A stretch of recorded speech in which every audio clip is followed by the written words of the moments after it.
Welcome to the Vurbmoto broadcast. This show does not have a name for it yet. My editor, Chase, does not like the Big MX Radio podcast, although that's my podcast, and it's actually named after me. My initials are BIG. But he'd like me to come up with a new name for it. So if you're listening to this right now and you don't like the name Big MX Radio, maybe you do like the name Big MX Radio and you want to get on Twitter and yell at Slaw Dog or Troy Dog or whoever at Vurb to get a name for this thing, make sure that happens. But otherwise, it's the Big MX Radio broadcast here on Vurbmoto. I am your host, Brad Gebhart. With me, not so much in studio, on the other side of North America in his beautiful office over at Canvas MX, it's none other than Michael Leib, the number 170 in your program. He's been that his entire life, and now he's the CEO and founder of Canvas. How's it going, Leib? It's going good, man. Yeah, lots changed, lots going on, and just another day. Dude, that's kind of business as usual for you, though. Like you've been burning the candle at both ends for as long as I've known you. You've been a repeat offender on the Big MX Radio podcast at least 4 or 5 times throughout the years. Sometimes as a full-time racer, sometimes as a full-time entrepreneur. That's more of where you're at right now. But Lord knows you still like to swing a leg over a dirt bike every now and then. What's new and exciting with Michael Leib these days? Canvas, man. It seems like every year there's a few more guys in the pros wearing it, and I see some people at the track wearing it as well. I don't know where to start. It's been a super long road. I think the last year has been, matter of fact, like last week, I think was the last officially the first year that we've had Lucid USA. Lucid USA, we built our own manufacturing facility because about a year and a half ago, I got to a point actually where I was going to kill Canvas. Really? Walk away from it and be done with it. We were outsourcing our product for like 3 or 4 years domestically, and we just couldn't get it to where I was happy with it to really start to push the brand. So we can dive into how Lucid started and all that. But we're now fully manufacturing Canvas in-house, 100%, all USA made. We do the start to finish from the computer to the track. It's essentially like motocross graphics, but with gear. Same process, a lot of the similar organization of how it all happens. And we're also manufacturing gear for other gear brands and other people that actually want to make product in USA. We're kind of paving the way in a lot of different directions with Lucid and Canvas. Okay, so before we get to how you were able to launch Lucid and how that the linchpin of what it was able to be successful, let's spin the clocks back to what I would imagine was probably a frustrating time period for you as a professional. You as well as I know, it's almost an annual thing. Privateers, if they're on doing their own program, trying to figure out a way where they can get some gear sponsors, get this, especially if they're doing their own program, like kind of align everything. And a lot of times there's not a lot of meat on the bone as far as actual support there. You might get like more on the product side, or more, you don't get as much on the product side, but you actually get some money out of the deal. They're all different. But you had a completely different approach one particular year. It started out as basically all white gear. It got some logos later on as you were able to sell some ad space on that gear. But that was sort of the genesis of what became Canvas and putting all together. You're on Hondas. I want to say it was back in 2015. Yeah, it was 2015. So 2014 I did pretty well. I can't remember if that was the year I ended up like 10th or 11th in points in West Coast. Yep. Still even missed a round or two. And the conversation came up that I was getting paid like, I think it was 20,000 that I got paid from a gear company in 2014. And the next year they offered me $1,500 and I performed well and felt like, dang, like that's a pretty big pay cut, right? 95% right off the top. We're spending $100,000 to go race our West Coast program with my mom and dad by ourselves at that point. And it was, I think we were sitting in the backyard. I've told the story a million times, but we're sitting there watching NASCAR on TV, and you see Lowe's, M&M, and Home Depot, and you don't see Simpson and Alpine Star make all the suits for NASCAR. So it's not a new model. That's not a new concept. We just took a page out of what else, what's working in every other industry and tried to apply it to our own. And at that point, there was never an intention to start a gear company, to be a gear brand, to be anything involved in the moto industry, anything more than my mom and dad were, my mom being on track school, and my dad at the time was Rocket Exhaust.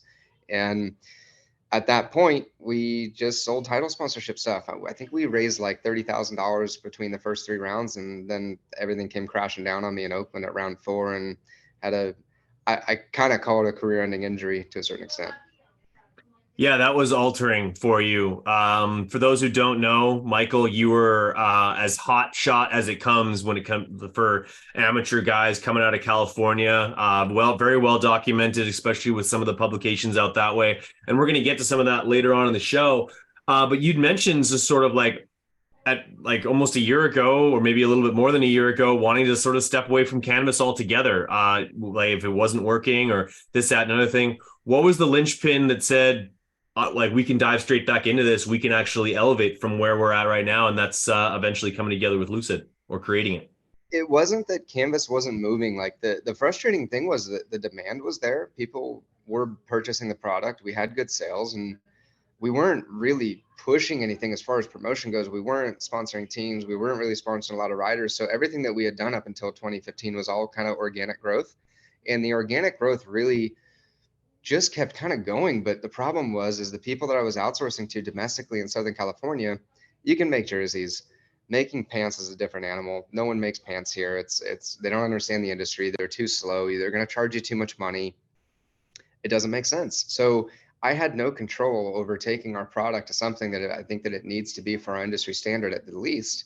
And that was the frustrating part. It was more so that I just couldn't figure it out. I could not get the product to be something that I really needed it to be to move forward. And that's where I kind of looked at my wife and said, like, to a certain extent, as great as this is, I think we're going to have to kill it or team up with, it's funny, when I crashed in Oakland in 2015, I got reached out to by a company called Radical from Argentina, and they offered to make me all black and all white gear.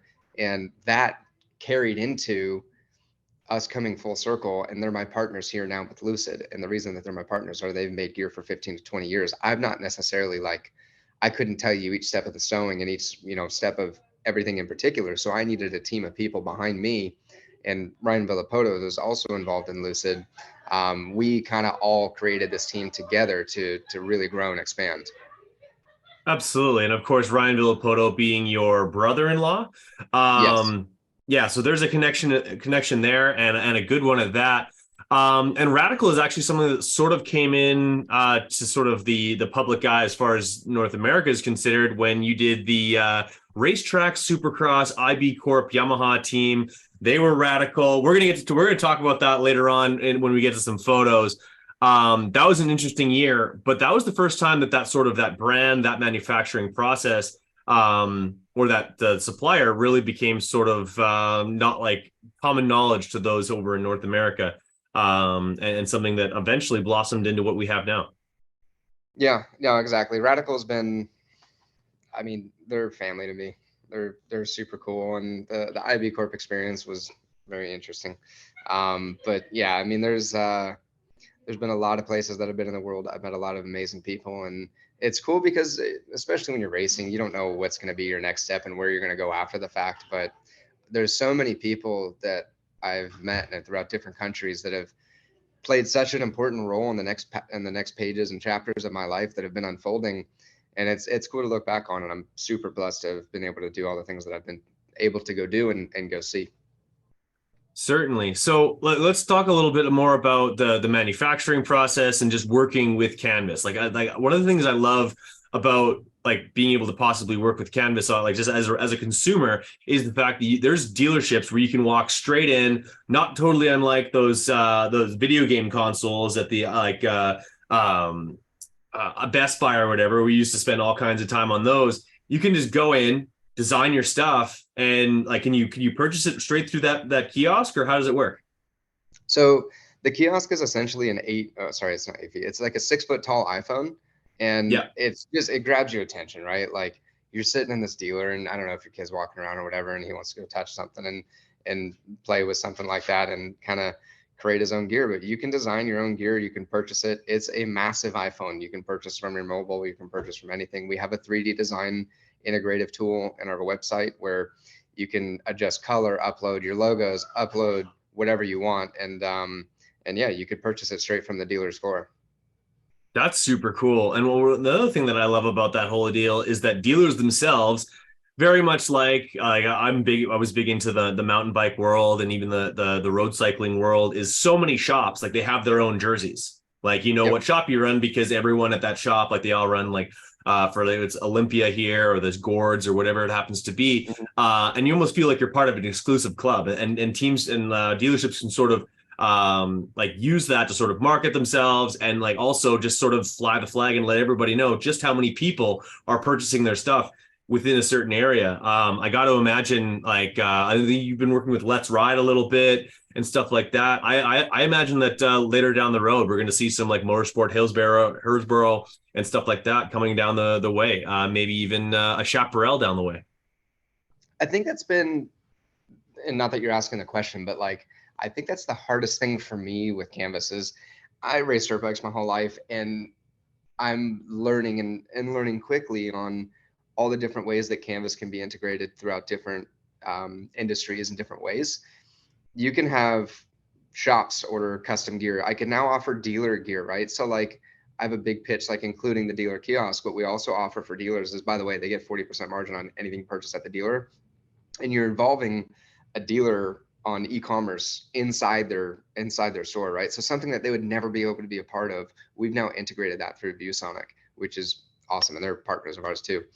But the other cool thing is dealers are selling the same exact product to the same exact people from the same exact dealers nationwide. Everyone's selling the same thing. Dealers complain that online wholesalers buy so much product that they get better pricing, and when they need to blow their product out, they're often able to sell it for cheaper than dealers are able to buy it. So we can go to a Let's Ride, a Ride Now, Mountain Motorsports, and we can make them specific gear, whether it be UTV jerseys or just Ride Now gear, for example. And they're the only one that's selling that, right? So now they're not competing with someone online. They're building a product that's made in USA that promotes their brand rather than, doing the same thing that they've been doing for 52 years. We're integrating something different for our sport and offering a different product than anyone else is. Certainly, and I see some different applications as well. And say for like a manufacturer like Kawasaki, they've got the Team Green program, but a lot of those kids, some of them are on Fly, some of them are on Fox, some of them are on Thor. Doesn't matter. But I could totally see a time, and it's funny because you'd almost be spinning the clocks back to when jerseys Right. you wore your Kawasaki, like Yep. let's roll in as Team Green. You're gonna run the like if you're a Team Green athlete, you're gonna ride basically like Kawasaki branded gear, and you'd have some sponsors on there as well. Like it's almost like going back to where it all started, but doing it maybe a little bit more fashionably, as well Right. as just coming in with that unified look. Honestly, I always loved that sort of stuff from back in like all my dad's old racing jerseys from the 70s. They're all Suzuki jerseys, they're sublimated and stuff like that. That stuff was always super cool to me. It'd be cool to see some of that stuff sort of come back, or even like some of the amateur teams that you used to see, like with the Rockstar guys or whatever else. Um, those are really cool opportunities that are for things that may end up sort of coming back and allowing companies to sort of think outside the box a little bit more than they have in the past. Because yeah, like you're right. Like motocross is so different from other sports, whether it's stick and ball or even other extreme sports, where like you watch like throughout the 80s, the 90s, and the 2000s. Like if you watch pro racing, the gear it's featured like almost very predominantly as like if you want to look like a factory racer, you got to have this look. You got to have one of those big four brands or whatever it is, have that big logo out front and styling. Yeah, it's just the way it is, and we've almost been stuck in that rut a little bit as far as marketing goes. Yeah, I mean it's all, I think it's all changing, and I don't know where does gear have left to go? How many different designs can a gear company come up with over the course of 10, 20, 30 years? And it's funny, like you said, like the old Yamaha, Suzuki, Honda Cowie gear, like that's what it was. It was just green with a white line and, pretty simple, but it did say Cowie. And a Team Green applicant, there's, like I said, the most difficult part for me with Canvas is number one, we're a gear brand. Number two, we offer anyone to make anything online that they want, which is good and bad. And we can now offer dealers to have their own product. We can have different companies offer their own product. We can essentially bring any company on as their own gear brand, private labeled, within 4 weeks, made in USA. product in hand. So where does the limit go with that? And ultimately, at a certain amount of quantity, whether it be 200 or 300 units, we're not that far off Asia, and Asia is still going to be your 8 to 15 month timeline. So I think it's a matter of time before things catch on. I think that there's a matter of time before, we continue to really have this growth. I think where people really take us seriously. In my opinion, we're 1 year into really pushing this brand, and we've accomplished a lot in the last year. It's been really cool. It's been an amazing journey. It's been so stressful. It's been absolutely wild. I've never had employees. I've got 11 employees. We've got 5,000 square foot of warehouse. We've got machinery. We're just making it happen. I love it, man. It's good to hear, and a lot of that hard work is finally really starting to pay off. We're coming up on 10 years of the sort of the genesis of what this has sort of evolved to, and actually I can kind of relate to that in the fact that I started Big MX Radio back in 2014.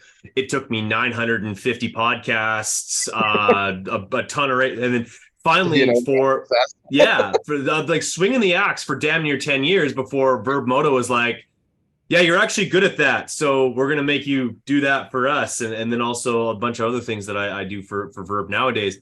Like you got to pound the pavement for quite some time before things might pay off for you, and it certainly has for you guys. The funny thing, like one of the things that I see the motocross gear world sort of, and I've already started to slide that way, is that like once upon a time, late 80s, early 2000s, like say like a brand, like one of the leading brands, they would come out with this iconic ad that would just blow the doors off of a company. Like I think of Fox with like the thinker pose with RJ, or like there's a bunch of different ones, like the one that Fox did with Henry with his scar along his back and stuff like that. And that was in the time where like one set, like there was like, so say, like use Fox's example, is 180, 360 and an image series. That's it. And there were basically 4 colors the entire year, and people would just gravitate to that and they'd wear them for the entire year, sometimes for multiple years. Whereas now I see, instead of having those iconic ads coming out, I see companies investing more in having limited edition stuff that basically just pulls people to the website or pulls people to their dealer, and they're able to sort of like capitalize on just the increased interest by having those limited edition stuff, as well as it sort of grabs the same sort of idea as like shoe brands have with having that limited edition thing that comes out, like that gotta have it gear, that like like if you can create it more frequently, not only are you selling more units, but you're just getting more people into more different different styles of gear, as well as you have different things that might strike people different ways. You know what I mean? Some people might come out with an LE, 50% people hate it, the other 50% love it. They can't get enough of it. And then the next LE that comes out, it's just flipped. You know what I mean? But over those 2 sets of gear, you still grab 100% of people that might be interested in your stuff. So we created what we call our label series exactly on that basis. So our label series is something that I think we're on our 6th edition of. So we're 6 or 7 months in. So label series is what we put like all of our master pools, our AJE, our Morans, like all of our top elite guys. And because, what is Canvas? Like, is Canvas modern and racy like Fox, or is it, GNCC stuff kind of like Moose, or is it Thor, or what are we, right? Like when you really break down what are we, well, we could be anything, right? Yeah, we could be anything, but that you're like chameleon gear. That makes it so much more difficult. So I wanted to create a series because, like I told you, people can go online and make the ugliest things in the world, and if they love them, they love them. Whatever, we're here for that. We offer that service. That's what we do, and we will make it. But from a brand side, that's not the best thing that you want out there really being portrayed as, what people are seeing. So it kind of contradicts itself. So we created the label series, which drops on the 1st of every month, and we come out with a new colorway, a new design every month. It comes like 4 to 5 colorways, depending on what we can and can't nail down as far as what we like. If not, we just put it all up, and you get factory font. You get like really cool tagging with all your name and number stuff on the insides of the pants, full factory. Like nobody does it like us, and it's all dye sublimated. But we just did our 5th label series was RJ5 collab We did it with Ricky Johnson. They're all full RJ'd out, and RJ was involved in that. We've done vintage, we've done racy, we've done clean, we've done loud. We're thinking about maybe doing some urban stuff. Like, we can kind of hit everybody with that, but it really showcases what we can do. And there's not a limit to what we can do. And for people out there that may want to come up with something that don't know how to design it, we offer design services. We have a professional design team in-house, and we can help create that. Essentially, the best way for people to understand that is the way that motocross graphics transitioned from end style and factory effects, and God, it was probably like 06, 07, to like the Rivals and the Splits and the SKGAs and all those graphic companies now. It's essentially the same thing, right? It's just now on gear instead of graphics. And with that, people tend to kind of grasp a little bit more of the concept of the idea of what it is.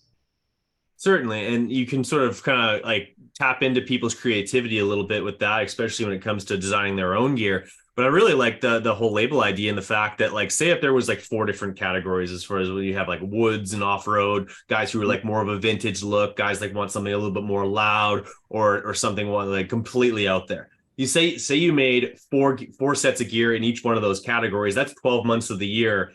Like, your average person, just your average Joe, the people that I ride with on a regular basis, they might have 2 or 3 sets they ride with all year long. They're not like guys like yourself who are in basically different gear every time you swing a leg over a dirt bike. That's a luxury of the top end pros. That's it. But there's a good likeliness that if you make 12 different sets, you're going to hit the nail on the head at least 2 or 3 times with those people. And people like stuff for different reasons. You know what I mean? Like, some people like for me, I like it super, like I'm old school. I want clean lines, hard colors, this, that, and everything. And some stuff that's a little bit more out there, not my thing. But other people, they gobble it up. Like, I'll send a picture of gear to a buddy of mine who I'm like, look at the ugliest gear in the entire world. And they're like, dude, I have that stuff. I wear it every day. And I'm like, okay, then. Like, that's the beauty of fashion, right? It's to each their own. But it's really interesting that you're able to approach things like that and almost kind of, like I said, sort of like inject that sort of like gotta have it new style shoe deal that like people that they like. I'm sure there's like Oakley or the Nike Dunks that come out that some people clamor to get all of them, and some people just, they can't be bothered, right? Right. Exactly. We're just trying to create that. Like, Moto's 5 years behind anything, right? Like, when you look at like when t-shirt and apparel drops started happening, it's been forever since that's happened, right? So like, now our industry is all of a sudden kind of doing it. It's just funny. I mean, it's obviously a lot harder to do that with gear in Asia and plan for it, but there's also COVID's brought this whole extra layer of having too much inventory and how can they move something new and fresh and be a little bit more current. Which has been fun for us in a certain way because we can really take advantage of that. There's nothing stopping us because I can design something today, render it tomorrow, and launch it on Saturday, and off we go. Certainly, like the power sports industry as a whole, I feel like it's in a little bit of a flux right now in the fact that during COVID, there was a lot of stimulus dollars that came out. People, yeah, so that, of course, that would die then. We'll have shittier video from there on. That's fine. Like, shame on me for not charging my camera. That'll be great.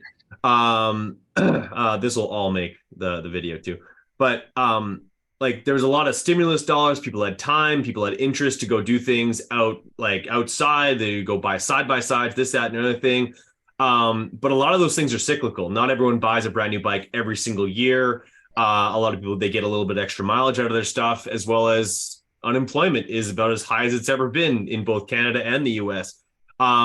So now I feel like there's not only our customers sort of pulling back a little bit as far as their spending, businesses are also acting on that. Is they're seeing the forecast that there's not going to be as many sales being made.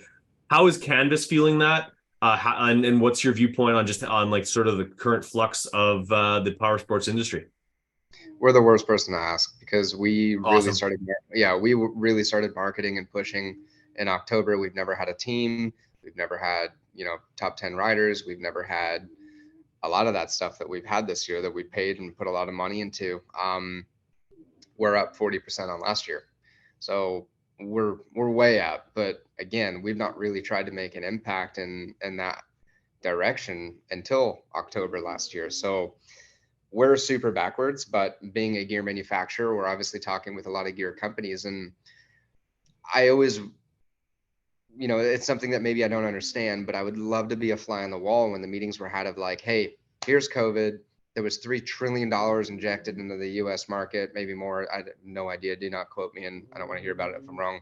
But that's still a massive amount of money just put out there into the industry or into the economy in the USA, for example. And of course, people are going to spend a lot of money. That's a massive influx of money. So if your numbers in say mid-COVID 21, say that, your numbers were up 50%, you're going to buy on that 50%, not thinking that or not being able to assume that there's going to be stimulus the next year, and that you just naturally grew your business 50% overnight when they have 30, 40, 50 years of data. Now everyone's sitting on way too much inventory because they overbought the crap out of things. I'm sure there was a reason. I would just love to know like how that decision really happened and how it was made, because like obviously a lot of companies couldn't get anything, so they didn't know they were going to get anything, so they overbought hoping that they'd get whatever they would get just to try to make sure that they had something. And dude, it's like, man, everyone's really stepped on their toes. So obviously our industry right now, I think as a whole, is a little bit of a downturn. How long that lasts, who knows. Certainly. Well, I think there's a few different reasons as to why that sort of has reared its ugly head, but just the way it is. I think like the biggest thing out of this is that things are changing on the gear side of things. I like the way you guys are changing the way people are thinking about gear, giving opportunities for guys like Kevin Moran's to express themselves, like open up opportunities for different types of revenue, and crowdfunding and stuff like that. It's really interesting, and it's sort of giving guys opportunities that wouldn't otherwise be there. It's cool. Yeah, it's definitely been cool, and it's been cool to work with those guys too, and allow them to do something different for once too. I know how expensive and difficult it is to go do what they're doing, and it's a lot of work. So in 5 years from now, Canvas and Lucid will be? 5 years from now, I would expect that Lucid is probably 10 times the size that it is now. I hope Canvas is around 10 times the size that it is now. I want Canvas to be a strong player, and I think that we're starting to pave the way back to USA manufacturing. The last time really gear was really made here was like Answer and Cinesalo days with Eddie Cole, and it's been a long time since then. We're a long way from really being able to do a lot, but we can still make 6,000 to 7,000 jerseys a month, and we can still make probably around 800 to 1,000 pants a month. I mean, we can make gear in USA, and we're paving the path to it.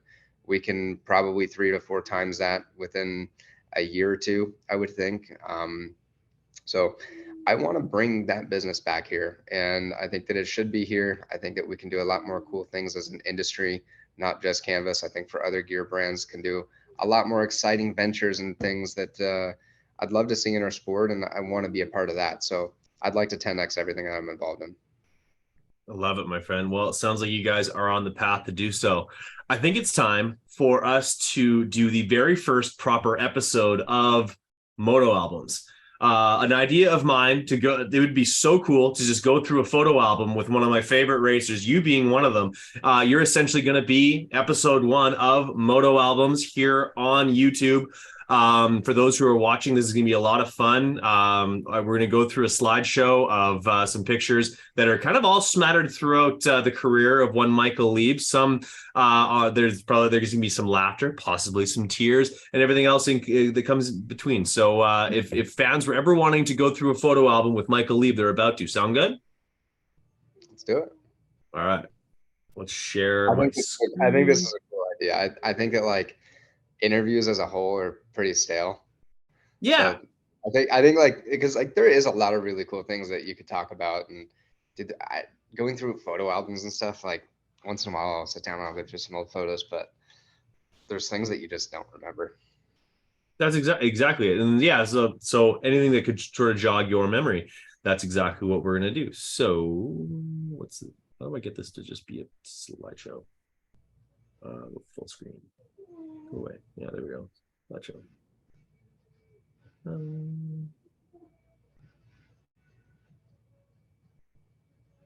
All right. Michael Leib, Moto albums. That was a transition that was put in there by PowerPoint. All right, right off the hop, brother-in-law hunting you down. You're clearly roosting the crap out of him. One thing before you even say anything, one thing I loved about you as an athlete is that you always you've like most of the time you've stuck to one of the most important things I've ever noticed. You stick to really good helmets. That's a really good helmet, the bell that you're wearing right there, and you are also a showy guy almost your entire career. Get into that a little bit. Head protection, very important. My dad was he was always adamant about having a good helmet on your head, and that's actually super funny that you recognize that, because I would not wear helmets that I didn't believe in. Bell was obviously a major one of them, showy throughout the earlier part of my career, and now I'm a diehard 6D guy. Okay. I just don't believe in a bad helmet. I don't believe that it's worth the time, the energy. I've had a lot of head injuries too, and even being on the flip side of my career now, I think that there's areas where I feel that, and had I not done as good of a job, how much worse would that have been? Who never knows, right? But you can't mess with your head. Fair enough. So let's get into this photo a little bit. I'm sure at some point, like throughout the 2000, like even seeing Ryan growing up, like I don't know how much different you guys are in age, whether or not you raced each other in amateurs at all. I mean, you're how many years younger than you are, Ryan? 4, which is funny. We actually have the same birthday. No way. Yeah, August 13th was the same birthday. That's funny. Yeah. So he's an 88, I believe. You're 4 years younger than him, so you're 92. Wouldn't have probably crossed paths. That might be 3 years. I'm 91. Okay, 91. fair Yeah. enough. Either way, you wouldn't have crossed paths too much on amateurs. You're both pretty fast in your own right. But like you must have known him for a long time, or like been around him a fair bit. Not at all knowing that he was going to become your brother-in-law. How'd that relationship kind of come together? I had a crush on his sister since she was like 13. So Rightfully so. His yeah. sister's an absolute rocket. So yeah. So yeah, there was that. But yeah, we never really raced together. I was always stringing, because like I don't know if it's the same way. I can't keep track of amateur stuff, but age group stuff. So like 9 to 11, 12 to 13, and 14 through 16. I was always the little guy getting on a bigger bike, maybe a year early, just because I was always so short. And I had a ton of injuries because of that. So we never raced as amateurs together, but our families have always been good friends. Our parents were super close, obviously are close now, still with their mom. But yeah. That's awesome. And so where are we here? And what is he coming around to get you on a lap, or are you actually leading the 9-time AMA champion? So sad story.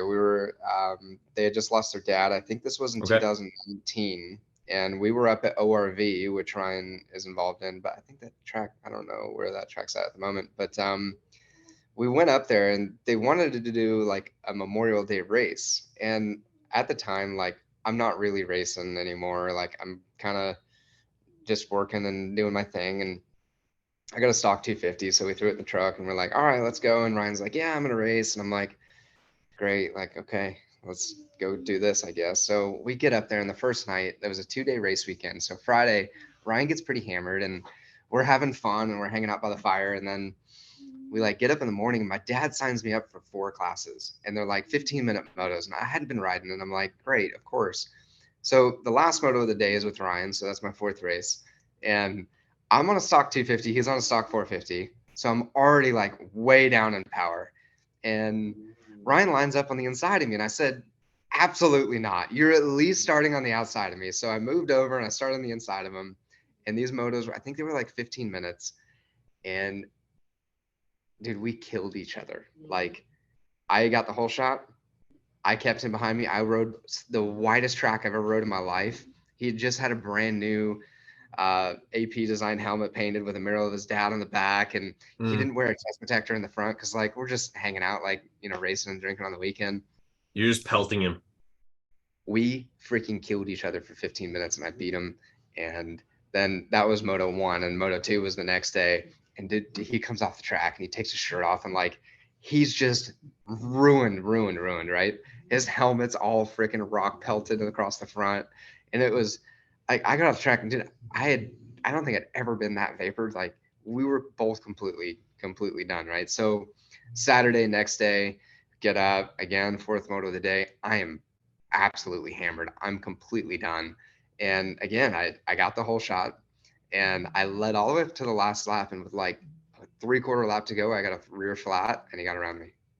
Oh, So yeah, I almost went 1-1 with the champ. But anyway, so almost.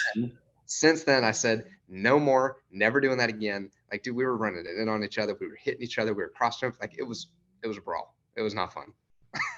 Well, it sounds a lot more fun than you're making it than your For perception of everyone it. there, I'm But sure it was a great time. But we were trying to kill each other. yeah, was this maybe the crux of Ryan wanting to get himself back in shape? And it was like he got beat by the brother-in-law. He's like, that is it. No, I don't think it phased him. I don't think it phased him at No, all. Ryan did enough. what he did. And he don't Yeah, care about the rest. But I mean, I don't know how hard he was really trying, but like, you don't sit behind someone and come off the track bleeding and not care. Like, no, you don't want to exactly. be behind, especially your brother-in-law in front of all your family and stuff. Like, you don't want that. Like, No, and to my point, I didn't want him to beat me. fair enough. Well, that's pretty cool. And it's cool to have you and your brother-in-law run the same. Like he's running canvas. Like that's just got it. Like when you first started canvas, I don't imagine that was something that you ever envisioned of being a possibility. So that's cool. No, and yeah, he's involved in both projects here too, so it's cool. It's definitely fun learning business and also transitioning into that next page with him. And he's got a lot of really good insight. He's not a dummy, so he's not just somebody that can ride dirt bikes and doesn't know how to make anything else work. He's a smart guy. He's got good ideas. What's his taste as far as gear goes? Like what like if Ryan's designing gear, like is it like just as is it super clean? Is it wild? What's his go to?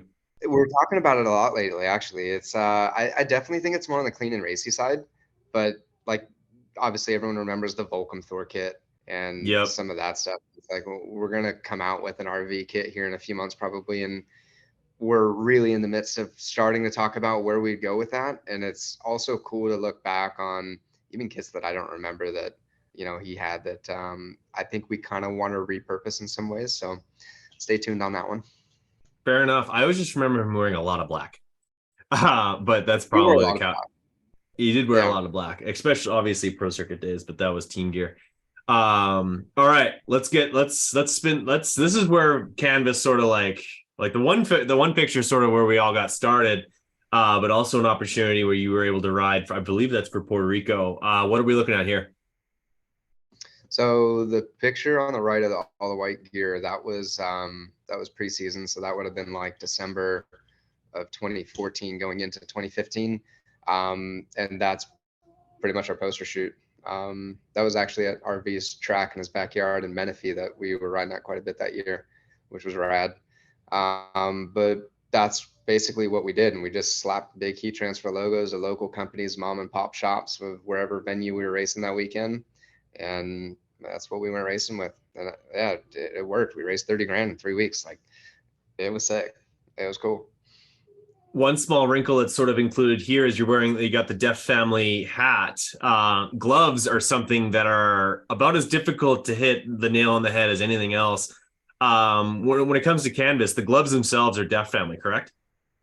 Correct. That's cool. Like Nate. Is Nate Adams still involved with that, or what's the deal there? Yep. Yeah. So there's been a lot of transition, but Nate's fully involved. He and I talk very frequently. So he actually showed me some like all blank gloves that he was thinking about coming out with. And I'm like, dude, that's your move. Like, I think gloves now have become a harder space than they were back in 09 and 2010 when it kind of all started. Deft was like huge. They were massive on the map. And then he was like, what if we just came out with some blank colors? I'm like, dude, I would buy a ton of those. And I did. And we Oh just yeah, launched those, I don't know, a month or two ago. And I was like, dude, this works perfect for us because I can't make gloves yet. Gloves are, if you're off a tenth or even a quarter of an inch on a jersey, like you're really not going to know. You're off that much on a glove. That's the difference of you getting your finger or not getting your finger through the glove. So it's super marginal. And we got to, we got to perfect what we're doing before we take on that next project. But yeah, I've been with Nate for probably 13 or 15 years now. certainly. He's come out with some cool designs as well. How many times did you get to ride for Puerto Rico? Was this the one and done, or what was the deal? It was just the one and done. And as you can see, like my right foot, I'm not really standing on. I think I started riding like a month before that, and I was off the bike for 14 months. So between 3 weeks after the photo on the right, I broke my foot and I didn't walk for 9 months. I didn't ride for 14 months. And then I believe that I only rode, I want to say 4 days before I went to Puerto Rico and rode at Arnay in the French MX or MX and Nations. And that was for Puerto Rico. And yeah, I probably shouldn't have been there, but it was a cool experience. It was going back to the GP deal where, I'd obviously spent a lot of time and had a lot of friends at, so that was a cool experience. Obviously, I don't think we qualified. No, we did not qualify for the deal. I think one of our teammates didn't jump a lot of jumps and happened to jump a red cross flag and we got DQ'd. So Fair enough. Well, yeah, it that's a wasn't. story, right? The gear looks good. Can we just go with that? And you've also, throughout the photos that I looked at, you've mastered the one hand on the bike standing next to pose. It's so funny, dude, because I hate when people take a photo of a pose with their hand on the bike, and you found two photos where I'm doing. I always hated that. That's amazing. Anyway, All right. So GP days. This is actually pretty cool. Like I think you had some success over there, if I'm not mistaken. worst, best, emotional, depressed, happy, all of the above. That I mean, I moved over there by myself when I was 17, and that was really difficult. It was really, really hard. And the team that I was over there, we had a lot of bike issues the first 2 years on the first two teams. Um, yeah, there's so many Europe stories. The first 2 years, to sum it up, were I didn't feel like I had a lot of the equipment to really go and, I guess, do what I was there for. Um, in some ways, where like in 2011, it was before KTM bought Husky. Our race bike was 33 horsepower, and that year factory KTM was 48. I Holy walked in crap. and I asked to ride the 125 at the MX2 class because the 125 was faster than our 250F. And those were difficult years and very, very hard to be over there by yourself, away from your family, alone with non-English speaking people, majority. Don't get me wrong, like Jackie Vamon, 1986 world champion, him and his wife they're absolutely family to me. Stefan, the owner of Bud Racing, and his brother who had passed, they were great to me. Larry or Richie with Husky the next year, they were all great to me. But in the end, we struggled with a lot of equipment issues, and I had issues myself too. I had a few crashes.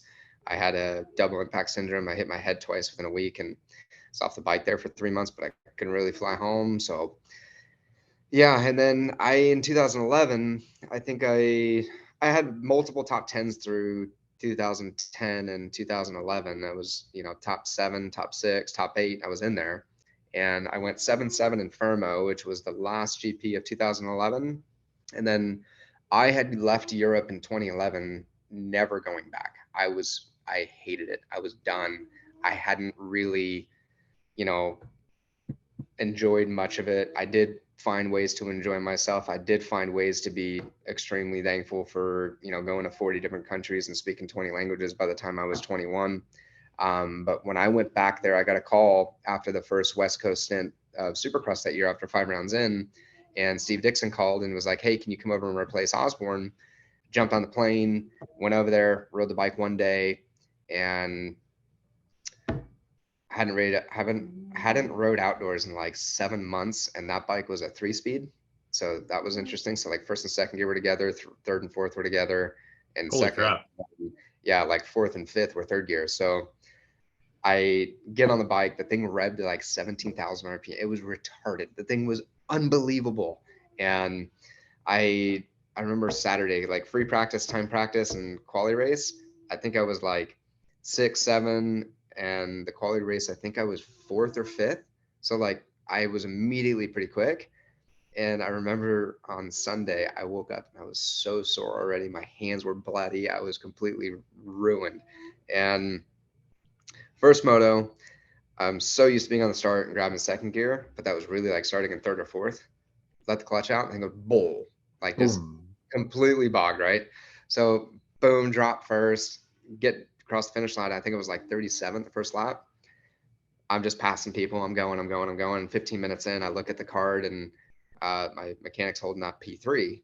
And I go to the finish line. I'm looking around like, that's a typo, or he messed that up or something. And I come back around. He's 33. like, He meant 13.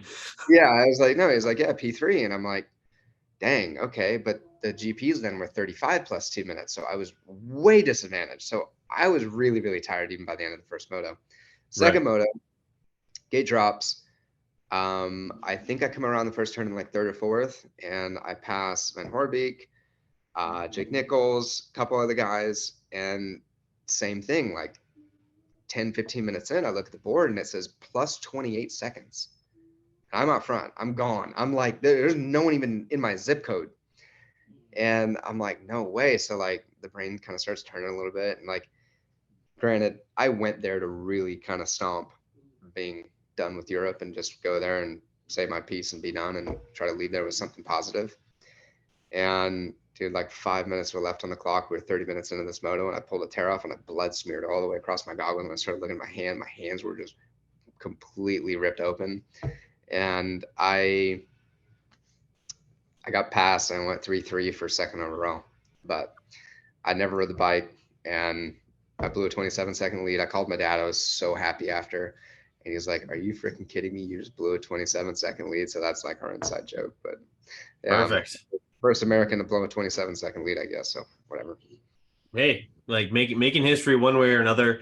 The fact that you spent so much time over there is pretty incredible. At such a young age. I imagine that you had some very, very trying times, as well as probably some fun times as well. And like dealing with issues with equipment, that's very similar to what I've heard from a lot of other guys that have gone over there. If you don't have like that kind of like that absolute A-level team, it can be a real struggle. I've had some of the best times of my life there. I've cried myself to sleep there a lot of nights too. It's not all been easy. I look back and the places that I got to go and what I got to do by the time I was 21 is like, people don't do that in a lifetime. I have friends all around the world. I've built relationships that help me today, that I've blossomed into. And there's a lot of great experiences. There's some that sometimes I'll look through photos like this and really remember. There's a lot of feeling with each photo and memory from back in the day, no doubt. I love it, man. What do we got next here? Oh, this is Racetrack Supercross. Right now, somewhere, is it Brad Barker is making some sort of video that no one's gonna watch. But these were on this was on YouTube. This was Not. Don't search it. Don't look it up. Don't go. It's on YouTube. You can watch all of them. The amount of drama that they tried to build into this was epic. And it's funny because it all came out like literally like a week before Anaheim won, and like 99% of everybody knew like who was already on the team. So they kept trying to like build up anticipation that really wasn't there. Take me through, like, give me at least like a 10,000 foot view of this particular year, and possibly the conversation between you and one Blake Wharton that's happening right here. So Racetrack Supercross, I liked the idea. I think that there could be something cool there. The way that it was done isn't the way that I would do it. I liked what they came in to try to do. My problem with it was you had legitimate stories. You had legitimate stories between, I'm not going to say so much me, but Blake Wharton and Justin Heft and his family and his brother's situation, and like real nitty gritty stuff, right? And they came in and, like, in my opinion, they did it wrong. They did it wrong from the get go. Of, you had real things to talk about, and you had real things that I think you would have really captivated people to want to watch and be a part of and involve themselves in. But the things that they tried to dramatize weren't, in my opinion, the way that I would have. Because like, you already had some drama. Like, you already had, it's built into the sport. Blake Wharton and his history and what he's done in our sport and all kinds of things. Like, the people that were involved were great. The bikes were good. There was a lot of good. There didn't need to be the fakeness, because if they really honed in on the stories that I think were at hand, I think that it would have done a lot better. That's how I feel about it. Yeah, they seem to be fascinated with like kind of like trying to light a fire under Bobby Piazza's ass for some whatever reason. And They really they hung on that. Yeah, they definitely did. And I mean, I don't know, like I almost got kicked off the show. I almost got kicked off the show on like the third day. I love And that. because like I'm not there to be fake. Like, Yeah. and all they're asking me to do is kind of things that aren't really me. So I'm not gonna do that. Like, so I just kind of like stayed in the back up against the wall, and it's kind of was like one of these guys, and they're like, if you don't want to be here, you can leave. And I'm like, no, it's not that I don't want to be here. Like, you're asking us to ride 4 or 5 days a week, which we don't do. You're asking us to train and do stupid, gnarly things. Like, dude, we cycled up that hill, Los Gatos. That hill will freaking kill you. And then get up in the morning and go freaking do like a race. And then Hot you're yoga asking, with Rhino. yeah, and then like you're asking us to race on a practice track, which is one line, which like, dude, you got to kill somebody to pass somebody. Like, literally, you got to kill somebody to pass somebody. So, and yeah, and like people for that matter did. I remember Dylan Merriam was trying to kill me, and yeah, That's it was right. just, yeah, it was whatever. So it was cool to be a part of. I'm thankful for the experience. I think if you're asking me what the 10,000 view out is, I think that there was a lot more there that they really could have hung on to that would have captivated people, when I wish they did. Yeah, no, I think yeah, I think there was a lot of things that they could have done to make this thing even more just sort of interesting. I think you're right. They just sort of they really keyed up on like the drama of it, and like just like almost manufacturing drama where it really didn't need to be there. But But like, yeah, like I I think did get to travel from San Diego to Houston with Mr. Brad Barker in the motorhome, and that's a more interesting story than the whole fucking YouTube series. people would have probably wanted to watch that. I mean, there was probably some great conversation, I can imagine. Oh yes. The Uh pre-Supercross party in Vegas was amazing. That's all I can say there. okay, fair enough. I can vibe with that. But the bikes look good though. That was like sort of like I wouldn't say the beginning of, but like that's the emergence of Twisted Development a little bit. Like this is we're Dude, the bikes were great. Like, we had yeah. KYB, Jamie, obviously everyone knows Twisted. Um, the bikes were good. The team within itself, and that's kind of why I did the show, was I was gonna go do it myself, and then like it was essentially what I was gonna race, but I could do it on someone else's dime, so I did. That's why I did Yes. it. Excellent. I like it. Well, for those Michael I would ask that you don't go watch it, but it is available on YouTube. So go watch that series if you got some extra time. There's also another reality show called The Reality of Speed, which is even more amazing. It's got David Villeman, and they're spray painting a back fender black so that you can run it at A1. All right. Next, the ankle or the foot. This is what kept you off the bike for way too long, and in a lot of ways was sort of like a career altering, perhaps career ending injury for you. You were never the same after that. Dude, I just had surgery on this thing in October again. Jesus. Yeah, and we're what, 8 years out. Wow. Yeah. So Oakland, 2015, second time practice. I think I was third or fourth on the board. Tripled into a rhythm, and it was one of those things where you sit into and you know what's wrong. And by the time that my front wheel got over the top of the second jump of what I was tripling, my seat was on my butt and my shoulders at the same time. And I remember I was like neck or feet, and I stepped through. And as I stepped through, the bike pushed me in the back, and it got me further forward. And I landed on the fourth jump, feet first. I knew I shattered my right foot. I broke my left foot, and laid there. They're trying to take my boot off, told not to. Get up to the Asterix truck. At that time, it was still Asterix. And they're trying to take my boot off. I said no. They get me to the hospital. No, I got like 12 people ripping my gear off me. And I looked at the doctor and I said, knock me out, take my boot off, do what you got to do, wake me up when you're done. And luckily he did. I've never had ketamine I don't recommend it. I tripped out for like 4 hours at the Oh, you go hospital. on It the was great. spaceship with that stuff, dude. Dude. So I was like Flintstone, Avatar, and Top Gun. And it was funny because like I went back for scans like 2 days later and I'm like, purple walls must have been Avatar. Oxygen mask must have been Top Gun. I don't know where Flintstones came from, but whatever. So from there, I didn't ride until September. And then I did the Blue Buffalo deal the next year, which I hope you don't have photos of that. And You know I do. then I re-broke my foot on practice at A1, just casing a triple. And I knew I'd done it. And we still had Kickstarters on dirt bikes back then, like Suzuki's. And I couldn't start my bike for the next 5 rounds. And I still managed to get a sixth, a seventh, a couple top tens.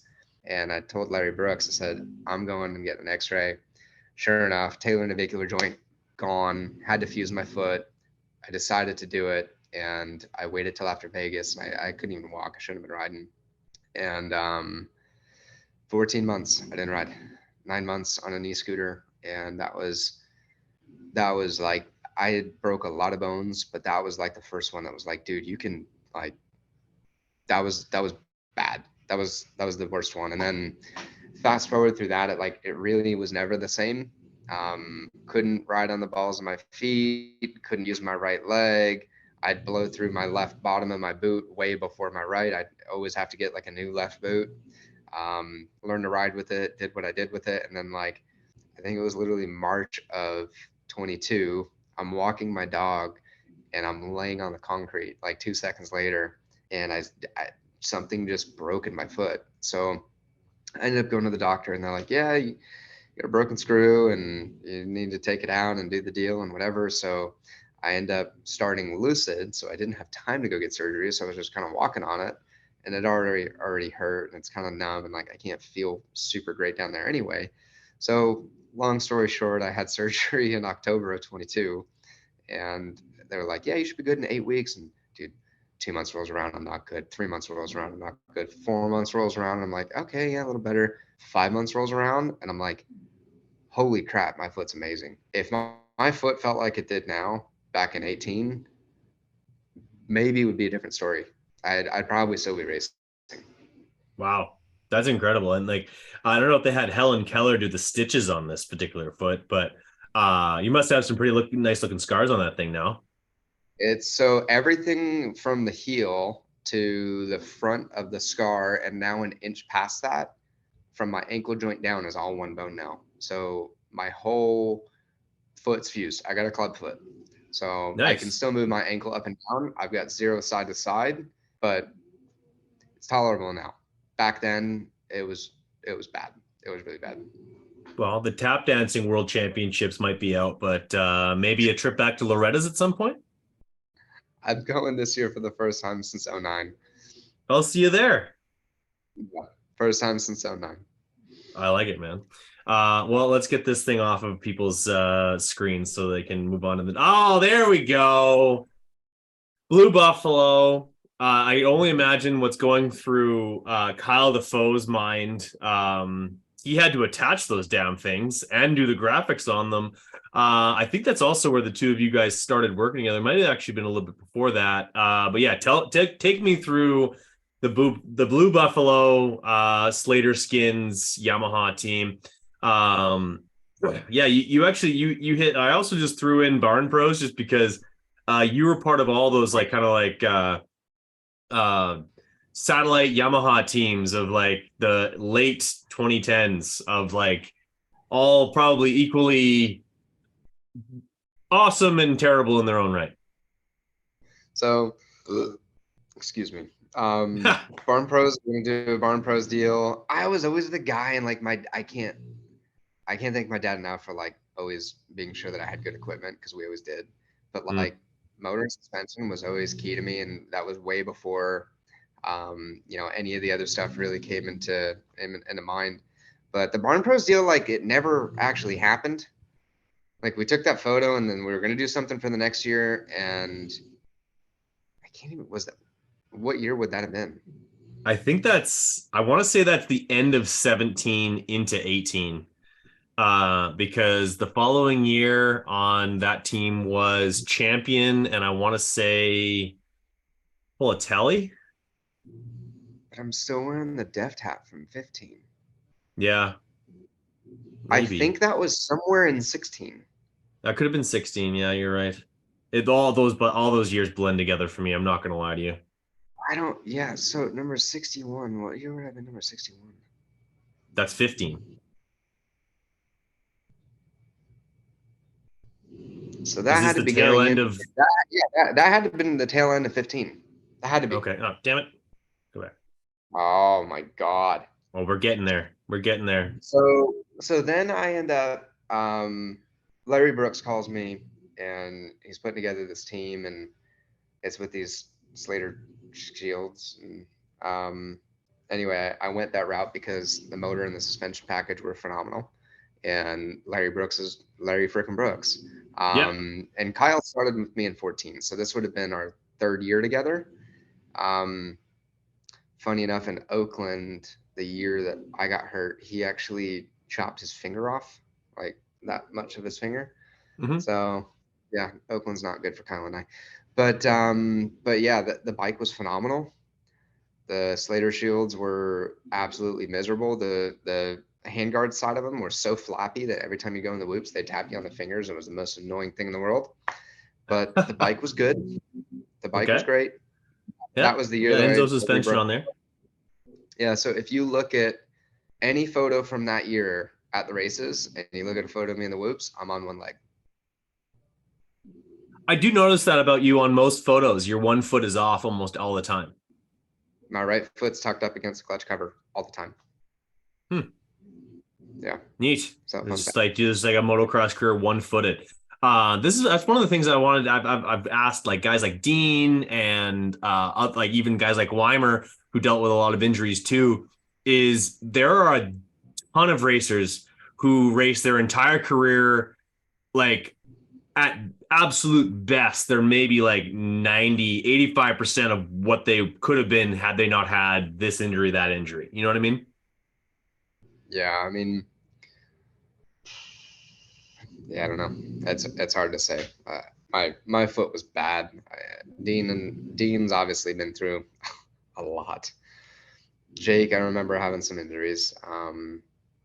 Yeah, I mean, but like I could still ride with one foot mostly. Like that's also the other thing that's kind of messed up about it is like you could still do it. It just Yeah. had to level or you held back. I don't know. We'll never know. Fair enough. And at this time, this is also when like Canvas really started to get a little bit more notoriety. This is as far as like brand awareness. You were able to do the gear for the team. How did that work? So it was easy. Like Blue Buffalo was obviously the bigger sponsor that year. We put them on the gear, and we were at that point we were still not doing pants. They were just custom jerseys with blank pants. Obviously, there's nothing on the pant. Which we just brought that back, like that whole blackout, that all black set of gear. We just brought that back like 2 weeks ago, and people do love just all black gear. Yeah. So yeah, that's kind of like the evolution, the first evolution part where Canvas started to get sublimated jerseys, and we started to customize it. Was literally within that probably 4 or 5 month span of that photo. So yeah, we were able to kind of use it then for Blue Buffalo, and they did love it, and I think they stayed in the sport for another year or two until they ended up getting out. Yes. All right. Let's spin the clocks way back.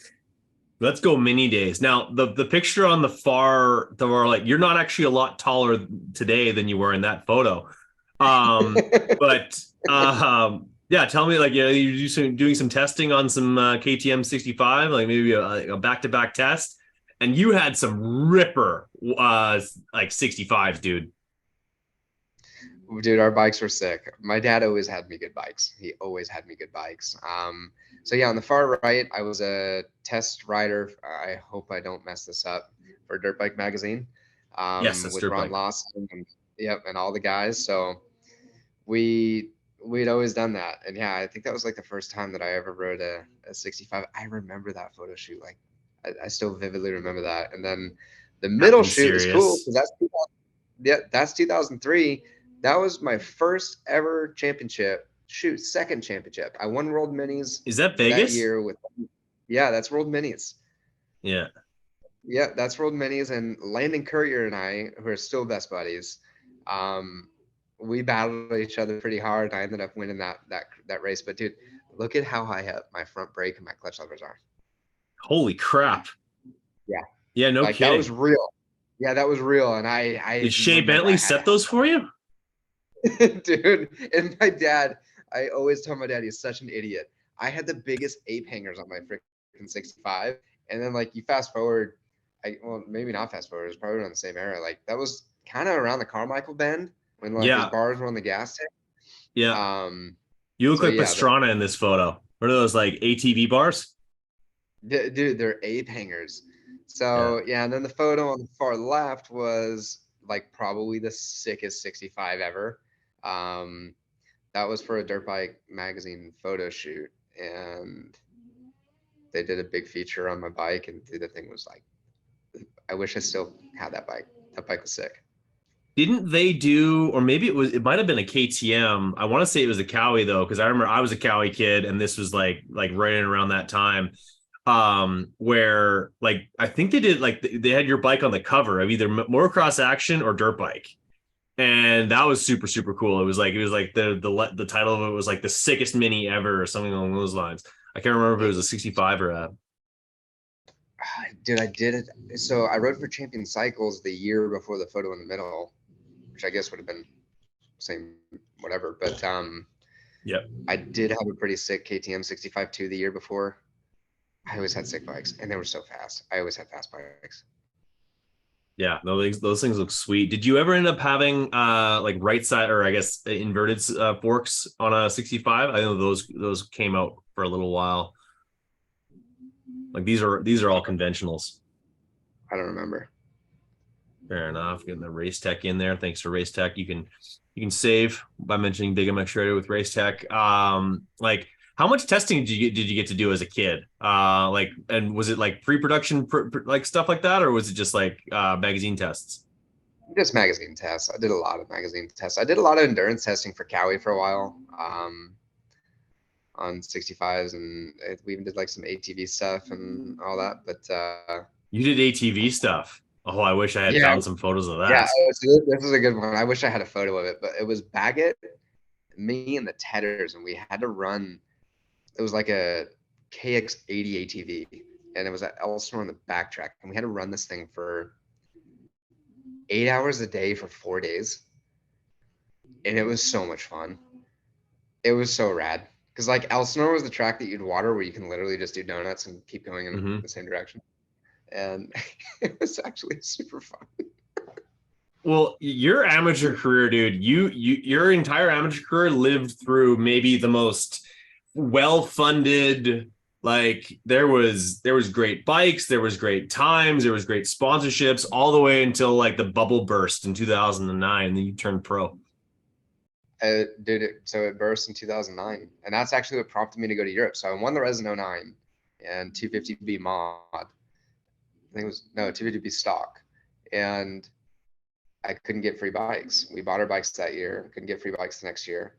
And I got a call to go to Europe because of a race in Elsinore where Jackie Mamon saw us racing with Nico Aubin and Gregory Aranda. And yeah, funny, when I moved over there, Dylan Ferrandis was on the EMX 250 team. Actually, no, he was on 80 still. And we hung out and played video games all the time. And yeah, dude, it's hard to go back and think about like each chapter and what led to what and who's still around now and who's not. And it's wild. It's super wild. Michael Leib and Dylan Ferrandis is just playing like reflex until the sun comes up. I love it. He was obsessed with it. Yeah, that was funny. It was a good time. That's funny. All right, what do we have next here? Those 60, I could go from for days. They're like, oh, dude, this I absolutely loved it. The extreme gear. This is day one. You've been hooked from the very beginning. This is really cool. I think this is our the last picture on here. But tell us what's going on here. I assume you are the little one. Yeah, so Pops is actually, I forget what role he played with Extreme, but he was a part of it for a while. Um, which is funny hindsight now. I actually had someone ask for an extreme remake a couple years back, and we like remade it. It was funny. I sent it to my dad, but yeah, I guess I just always loved dirt bikes. I remember we were racing BMX. I was playing baseball. I was playing soccer. I think we was even like doing some golf stuff. And my mom and dad looked at me when I was like 7, and they were like, "What do you want to do?" And I was like, "I want to race dirt bikes." So we raced dirt bikes. I always loved it. I was always playing in the dirt. I love toy dirt bikes. I was like the full dirt bike kid. It was before iPads and all that stuff were really around. But yeah, man, we did have a sick era that we grew up in. We had a really cool Yeah, era we that we did. grew up in. It stuck that for me, it kind of got crappy right as I was getting ready to transition into pro stuff. Because like the year before that, people were getting signed for $250,000 3-year pro contracts out of the B Mhm. class that I won in '09 a year or two before. Um, but I don't know, man. And in the end, it's been a hell of a journey, and it's all led me to where I am here now. And there's so many scenarios that happen every month where it's like I had, just to kind of cap it off, like I had a lot of our employees are Latino and they're from Mexico. And the other day, like I had like 4 Latino women kind of like yelling at each other in Spanish, and I'm sitting there thinking, like, dude, how did I end up here? Like, how am I here right now? Like, what got me here? And um, it's cool, man. I'm super thankful for the path that I've gone down, where I've come from, where I'm going, what I'm doing, what we're creating in the industry. And I think that my best years are right in front of us. And wasn't the path that I initially planned to set out for, but you never know, man. There's a lot of cool stuff that you don't know. Absolutely, man. Well, I was glad to hear that you're grateful for it, and yeah, I think that's important. And us as dirt bike kids, whether regardless of what era you got to grow up in, I always say that the pegs of a dirt bike are sharp because this sport digs its teeth into you and it doesn't let go. Even if you happen to smash your foot into a million pieces and it turns out to be one big piece, or you end up being a 9-time AMA champion like your brother-in-law. Like it's just one of those things where it just keeps pulling you back. You get the throttle therapy and you just continue to want to enjoy it, like no matter which way it throws you. Hell, even like there's like as illustrious a career as Ryan had, there's probably a couple of championships he left on the table, in the fact that like the 2008 I guess the '08 East title with Canard, and then a couple of outdoor championships. Yeah, like the sport is awesome and cruel at the same time. Absolutely. Yeah. I mean, our family is obviously well rooted in this sport through, obviously my racing career, but my mom's school with On Track and what she's doing for Right. our motocross community, graduating the Deegans and the Canards and all the people that she's graduated has been cool. And I think that with Canvas and with Lucid, I can also bring another extension of something refreshing and cool into our industry and make it better for the people, that are coming up for the next generation. Um, it's cool. It's cool to be on this side of it. It's cool to be where we are as a family and be planted in it. And it's definitely been a love-hate relationship with Moto, but in the end, I think we'll always come back. So Well, amen to that.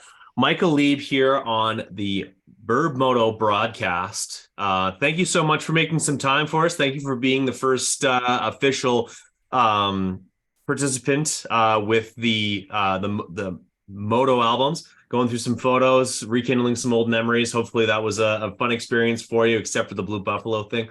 But yeah, man, it was a lot of fun. Appreciate the time. no, that was cool. That was cool. I definitely got the memory going back. It's awesome, man. We all get caught up in our lives, and sometimes we don't look about that stuff. So that was cool. I enjoyed that. Cool, man. Well, yeah, don't hang up just yet. We'll stop recording for now, but appreciate the time and all the best luck with Canvas, Lucid, and everything else that you're doing. Thank you, guys.